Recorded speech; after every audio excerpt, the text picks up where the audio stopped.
Assalamualaikum Ma. Nama saya Eko. Saya lagi galau nih Ma. Saya susah meninggalkan kebiasaan buruk saya, seperti mencela makanan yang kurang enak atau kurang sedap. Sedangkan saya sudah berusaha menjaga sholat saya.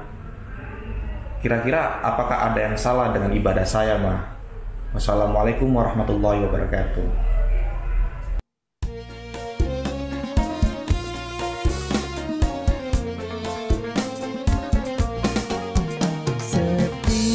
Setiap manusia, tua atau muda, istilah kau kaya, pasti punya masalah.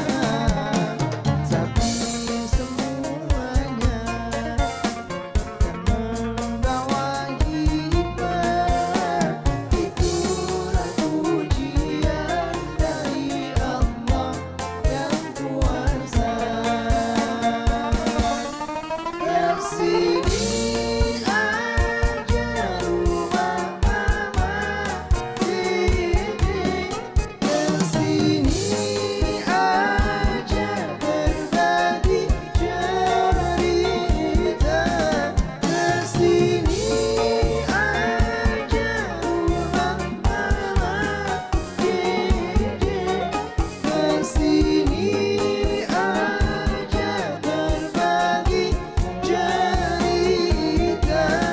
Bersama-sama kita cari berkat, insya Allah berakhir bahagia.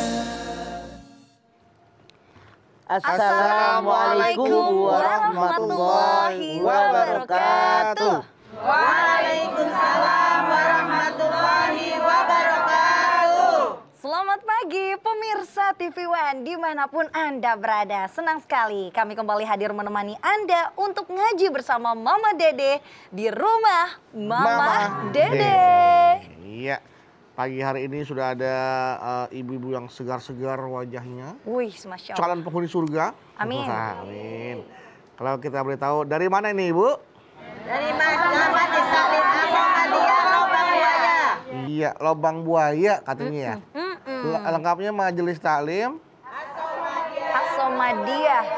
As-Somadiyah Lobang Buaya. Oke, Lubang Buaya, As-Somadiyah Lubang Buaya. Masya Allah. Keluar dari lubangnya gimana caranya itu, Bu? Daerah Jakarta Timur, Mah. Iya. Udah dekat rumah Budu tuh, kalau waktu kecil lari pagi ke daerah situ, Bang. Lubang Lubang Buaya. Buaya itu kalau buat lari pagi. Gede, Gitu. lubangnya emang gede. Kecil, Mah. Lubang Kecil. Buaya. Nggak muat Mas Bedu ya, jangan sampai Kalau masuk lubang kuda ini gitu. lebih baru gede. Iya, gede lagi ya. Masya Allah. Mah, tadi Mah ada kita lihat ya ada videonya tuh seorang masyarakat yang dia tuh sebenarnya gelisah dan galau nih Mah. Karena dia sholat rajin, nggak pernah tinggal. Tapi kebiasaan-kebiasaan buruknya tuh nggak pernah bisa dia tinggalin Mah. Nggak dihilangkan. Nah itu apa? Mungkin dia ngerasa ada yang salah nggak ya dengan sholat saya gitu Mah. Mohon penjelasannya Mah. Bismillahirrahmanirrahim. Assalamualaikum warahmatullahi wabarakatuh. Waalaikumsalam warahmatullahi wabarakatuh. wabarakatuh. Alhamdulillah dzikrihi tatmainnul qulub wa bi fadlihi tughfaru dzunub. Asyhadu an la ilaha illallah al-khaliqul ma'bud wa asyhadu anna Muhammadar Rasulullah shariful maut. Fassalawatullahi wasalamuhu ala sayyidina Muhammadin Allahumma sholli wa sallim wa barik. wa ala alihi wa ashabihi wa ahli taqwa wa ma'rifatihi wa man tabi'ahum bi ihsanin ila yaumiddin. Apa ada yang salah dalam sholatnya? Kita semua tahu sholat merupakan rukun Islam yang keberapa? Yang kedua. Kirain bingung dia. Sholat merupakan rukun Islam yang kedua. Yang kedua, hebat, pintar. Masya Allah, rukun Islam. Jadi kita sebagai seorang muslim itu wajib hukumnya mengerjakan sholat. Kita lihat dalam surat Al-Baqarah 43. Wa aqimus sholah wa atuz zakah warka'u ma'ar raki'in. Dirikan sholat, tunaikanlah zakat dan rukulah kalian bersama dengan orang-orang yang ruku. Dari ayat ini Allah Subhanahu wa taala memerintahkan kepada kita bahwa kita sebagai seorang muslim wajib hukumnya mengerjakan sholat yang 5 waktu. Habis sholat kata Allah keluarkan zakat. Lalu apa perintah Allah? Warka'u marrokiin, rukulah kalian bersama dengan orang-orang yang ruku. Artinya sholat kita, ruku kita harus bareng-bareng bersama-sama berjamaah dengan muslim yang lain. Mengenai waktu sholat, inna sholata kanat alal mu'minina kitaban mauquta, An-Nisa 103. Sesungguhnya sholat itu kewajiban dari Allah yang ditentukan waktunya. Kita semua tahu. Setelah selesai Isra Mi'raj, malaikat Jibril datang mengajak Nabi besar kita Muhammad SAW untuk sholat. Pada hari yang pertama diajarkan sholat awal waktu. Besok hari yang kedua diajak sholat beliau oleh malaikat Jibril dengan akhir waktu. Dalam ayat ini Allah mengatakan waktu sholat 5 waktu ditentukan waktunya oleh Allah. Melalui malaikat Jibril, kemudian Rasulullah SAW mengikuti apa yang diajarkan oleh malaikat Jibril. Waktunya ditentukan. Kita mengenal sholat 5 waktu. Benar nggak? Iya, Mas. Ini merupakan kewajiban buat kita. Masya Allah. Allah berfirman, inna sholata tanha anil fahsya'i wal munkar. Sholat itu mencegah perbuatan keji, mencegah perbuatan munkar. Pertanyaannya, di negara kita umat Islam konon lebih daripada 80%. Dan yakin kalau seandainya 70% sholat aja, berapa juta manusia yang sholat di negara kita. Benar nggak? Tapi survei membuktikan. Kok masih banyak orang berbuat zolim? Masih banyak orang berbuat salah. Masih banyak orang yang berbuat zina. Masih banyak hoak dan seterusnya. Karena apa? Apa yang salah dalam sholat kita? Padahal jelas Allah mengatakan inna sholata tanha anil fahsya'i wal munkar. Sholat akan mencegah orang yang melakukan sholat dari perbuatan keji dan perbuatan munkar.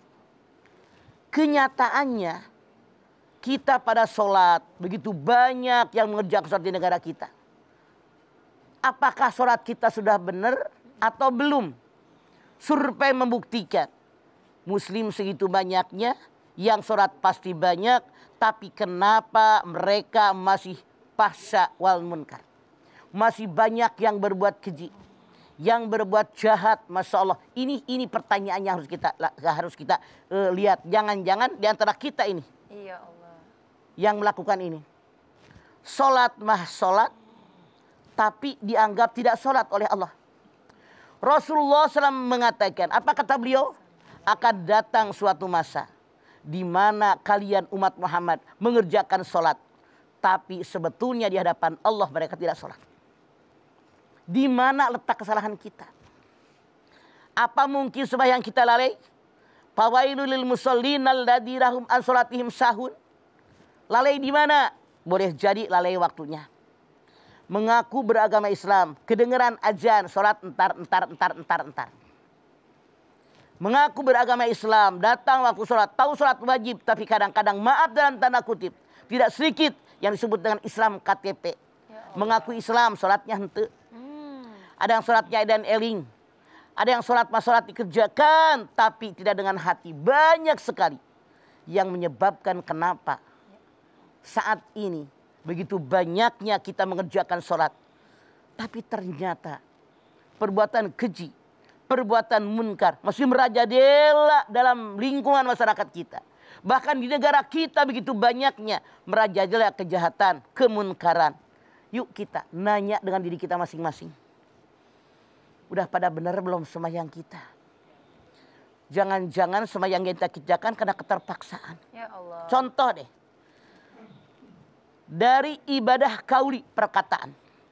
Kalau kita bacaan sholat tadi dibaca dengan sempurna, dengan baik, sesuai aturan fikih, insya Allah mulut yang membaca bacaan sholat dengan baik, sesuai dengan aturan agama yang Rasul ajarkan. Sallu kama ra'aitumuni usolli. Sholatlah kalian sebagaimana kalian lihat bagaimana aku sholat. Bacaannya luar biasa. Tapi kenyataan Sampai detik ini begitu banyak hoak, iya apa iya? Iya. Fitnah. Kalimat-kalimat yang keji, menghujat, menghina orang. Ini artinya dari apa yang kita lakukan dalam sholat tidak dimanifestasikan dalam kehidupan sehari mulut. Terus kita lihat dari pilih, dari amalan kita, gerakan-gerakan sholat kita. Bukankah ketika kita mengucapkan Allahu Akbar, berserah diri kepada Allah, kan begini tangannya, menyerah. Inna sholati wa nusuki wa mahyaya wa mamati lillahi rabbil alamin. Jangan-jangan kita munafik. Dalam sholat kita mengatakan sungguh sholatku, ibadahku, hidupku, dan matiku hanya untukmu ya Allah. Itu ngomong doang dalam sholat. Habis sholat, kenyataannya bukan karena Allah. Tapi kebanyakan maaf karena dunia. Ya Allah. Jangan-jangan kita munafik. Dalam sholat mengatakan ya Allah sesungguhnya semua ibadahku, hidupku, matiku hanya untukmu. Kenyataannya untuk dunia. Iya. Untuk kebutuhan pribadi, tidak memikirkan Allah. Ini boleh jadi di antaranya apa yang kita lakukan dalam sholat, itu kesalahan kita di antaranya. Oke, baik jamaah, kita akan bahas lagi apakah ada yang salah dengan sholat kita sehingga hidup kita juga perlu ditata juga. Jadi kata Bapak juga bilang perbaiki sholatmu maka hidupmu akan lebih baik gitu ya Pak ya. Insya Allah. Insya Allah. Kita akan kembali lagi, jamaah jangan kemana-mana, tetaplah bersama kami di rumah Mama Dede.